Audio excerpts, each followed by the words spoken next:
America के बाद अब फ्रांस के समक्ष देश का माथा झुकाया। पहले अमेरिका के साथ डील कर देश को अपमानित किया गया और अब सरकार की अगुवाई वाली एक एक्सपो में देश के एक निजी विश्वविद्यालय ने चीनी रोबोट और कोरियन ड्रोन को अपना बनाकर पेश किया, जिससे दुनिया भर में भारत का मजाक बन रहा है। गौरतलब है कि दिल्ली के प्रगति मैदान में 16 से 20 फरवरी तक चल रहे इंडिया एआई इम्पैक्ट समिट में फ्रांस के राष्ट्रपति सहित 20 देशों के राष्ट्राध्यक्ष मेहमान हैं। इसके अलावा गूगल, ओपन एआई सहित दुनिया की बड़ी बड़ी टेक कंपनियों के सीईओज उसमें पधारे हुए हैं।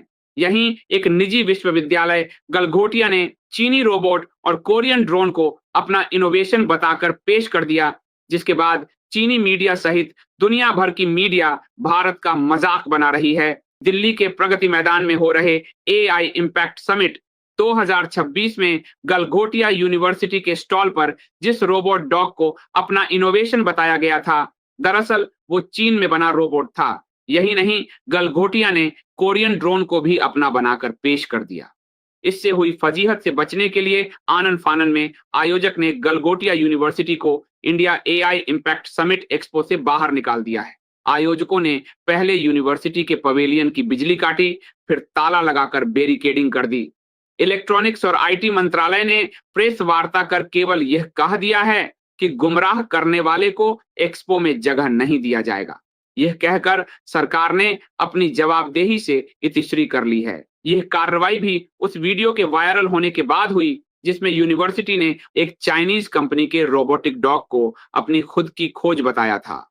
चीनी रोबो डॉग के साथ ही यूनिवर्सिटी ने कोरियन कंपनी के एक ड्रोन को भी अपना बताया था। इस पर चीनी मीडिया ने भारत का मजाक उड़ाया। यह भारत के लिए वाकई शर्मिंदगी की बात है। कमाल है, इतने बड़े एक्सपो से पहले सरकार ने इसमें भाग लेने वालों का न प्रोडक्ट चेक करवाया, न तैयारी का ही आकलन किया।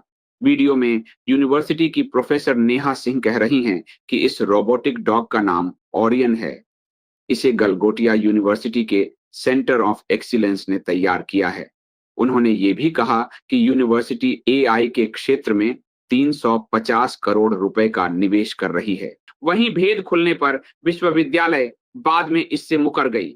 विश्वविद्यालय ने एक्स पर पोस्ट शेयर करते हुए लिखा कि हम यह साफ कर देना चाहते हैं कि गलघोटिया ने यह रोबोटिक डॉग नहीं बनाया है और न ही हमने कभी ऐसा दावा किया है।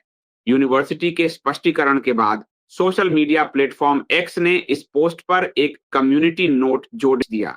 इसमें कहा गया कि यूनिवर्सिटी का यह दावा कि उन्होंने इसे अपना नहीं बताया भ्रामक है। इस वीडियो के सामने आने के बाद कई टेक एक्सपर्ट्स और यूजर्स ने दावा किया कि यह असल में चीनी कंपनी यूनिट्री का गो टू मॉडल है, जो बाजार में 2 से 3 लाख रुपए में उपलब्ध है।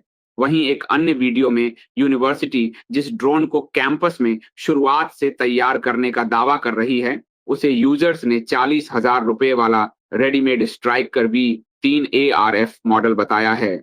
मोदी सरकार के आईटी मंत्री अश्विनी वैष्णव से पूछा जाना चाहिए कि अभी तक देश में जब एआई का इंफ्रास्ट्रक्चर ठीक से विकसित ही नहीं किया है, तो बिना तैयारी इवेंट मैनेजमेंट की इतनी जल्दी क्यों थी?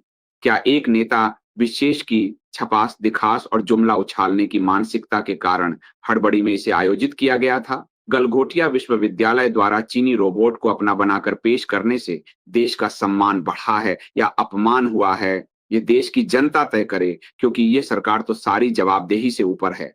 वह तो कोई जवाबदेही लेने से रही। वहीं डीडी न्यूज ने एआई समिट से आज एक वीडियो डाली और दावा किया कि नोएडा की गलघोटिया यूनिवर्सिटी ने एआई रोबोट बनाया है, जिसकी कीमत करीब 350 करोड़ रुपए है। थोड़ी ही देर में लोगों ने दावे शुरू कर दिए कि ये रोबोट चीन का है और अंतरराष्ट्रीय मार्केट में सिर्फ $2,800 में उपलब्ध है। चीन के एक एक्स हैंडल ने भी 350 करोड़ रुपए के दावे पर मजाक बनाकर पोस्ट कर दिया। रात होते होते गलघोटिया यूनिवर्सिटी का बयान आ गया और स्पष्ट कह दिया कि रोबोट हमने नहीं बनाया। इधर डीडी चैनल ने भी अपनी पोस्ट डिलीट कर दी। सवाल यह है कि भारत की एआई समिट में चीन का रोबोट प्रदर्शित करके भारत की जनता को मूर्ख क्यों बनाया गया? इसके अलावा अगर बात करें तो मोदी सरकार 16 फरवरी से 20 फरवरी तक इंडिया के दिल्ली में एआई सबमिट करवा रही है, जिसमें दुनिया के बड़े-बड़े एआई इंजीनियर और कंपनियों को इनवाइट किया है ताकि वह इंडियन इनोवेशन देख सके। एआई सेक्टर में इस समिट का इनॉग्रेशन मोदी जी को 19 फरवरी को करना था, लेकिन मोदी जी की अचानक से फोटो खिंचवाने वाली खुजली जाग गई और खुद डिसाइड कर लिया कि वो इनॉग्रेशन 19 की वजह 17 फरवरी को ही करेंगे। जबकि 19 फरवरी वाली होर्डिंग एडवर्टाइजमेंट अखबारों में, टीवी में सब जगह छाप चुके थे, लेकिन नहीं, फोटोबाजी में कोई देर नहीं होनी चाहिए थी। इसी समिट में नियो सेपियंस कंपनी के को-फाउंडर और सीईओ धनंजय यादव भी आए हुए थे। बांदा खुद आया क्योंकि बहुत एक्साइट था कि इंडिया में समिट हो रहा है, तो मैं खुद अपने प्रोडक्ट और एक्सपर्टीज शो करूंगा। वो गले में पहनने वाला एक लॉकेट टाइप एआई डिवाइस बनाती है कंपनी, लेकिन भाई साहब को दोपहर 12 बजे बताया गया कि 2 बजे मोदी जी आने वाले हैं, इसलिए सिक्योरिटी और कैमरामैन के अरेंजमेंट के लिए पूरी जगह खाली करवानी है। फटाफट उसने रिक्वेस्ट की तो एक पुलिस वाला बोला, तू यही रह सकता है, लेकिन अपने साथ वालों को बाहर भेज दे। लेकिन थोड़ी देर में दूसरा पुलिस वाला आया, उसने कहा कि फटाफट निकाल ले। वो बोला, मुझे तो रुकने को कहा गया है। पुलिस वाला बोला, किसी को नहीं रुकना है, तू यहां से फटाफट निकल ले। उसने कहा, थोड़ा टाइम तो दे दो ताकि मैं अपना लैपटॉप पर अपना ये वेरिएबल्स डिवाइसेस है जो ये तो ले जाऊं, यहाँ कैसे छोड़ूं। पुलिस वाला बोला है, चिंता ना कर, ये हाई सिक्योरिटी एरिया है, कुछ नहीं होगा, मोदी जी थोड़ी देर में चले जाएंगे और उनके बाद फिर यहीं आ जाना। वह चला गया। आप यकीन नहीं करोगे, 12 बजे से लेकर 6 बजे तक मोदी जी का फोटो शूट ही चलता रहा। लोग बाहर खड़े रहे और एक चौथी पास जो एआई को मराठी वाली आई बोलता है, वो अपना पीआर करवाता रहा, फोटो शूट करवाता रहा। और जब 6 बजे धनंजय यादव वापस आया तो उसको वहां से सब सामान चोरी हो चुका था। सोच के देखो, एक ऐसा एरिया जहां से सिर्फ प्रधानमंत्री, उसकी सिक्योरिटी और उसको ऑफिशियल और एंटूरेज ही निकल सकता था, वहां से सामान चोरी हो गया। बंदा बेंगलुरु से फ्लाइट में आया, होटल में रूम बुक किया, अपने प्रोडक्ट के लॉजिस्टिक का खर्चा दिया, वहां पर बूथ या स्टॉल किराया पर लिया, उसका खर्चा दिया। और मिला क्या, बाबा जी का ठुल्लू, ऊपर से जो सामान लाया था वो भी चोरी हो गया। हाई सिक्योरिटी जॉन से धनंजय यादव मोदी जी पर भरोसा करके आया था और मोदी जी के ही नेतृत्व में उसका सामान चोरी हो गया, वो भी लाखों रुपए का सामान चोरी होने से बड़ी बात यह है कि जिस पर्पज के लिए आया था वो पर्पज खुद प्रधानमंत्री ने ही डिफीट कर दिया और आपको सपना दिखा रहा है कि इंडिया एआई में वर्ल्ड लीडर बनेगा।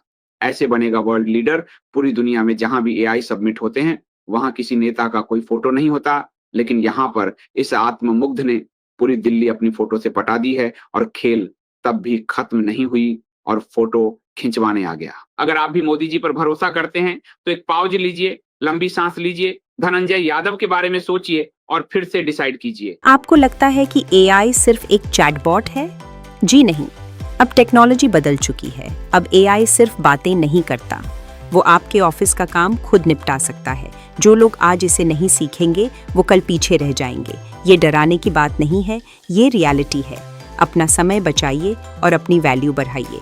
KGF की AI फाउंडेशंस की नई बैच थर्सडे 19 फरवरी को शुरू हो रही है। 48 घंटे से भी कम समय बचा है। देर मत कीजिए, आज ही एनरोल कीजिए।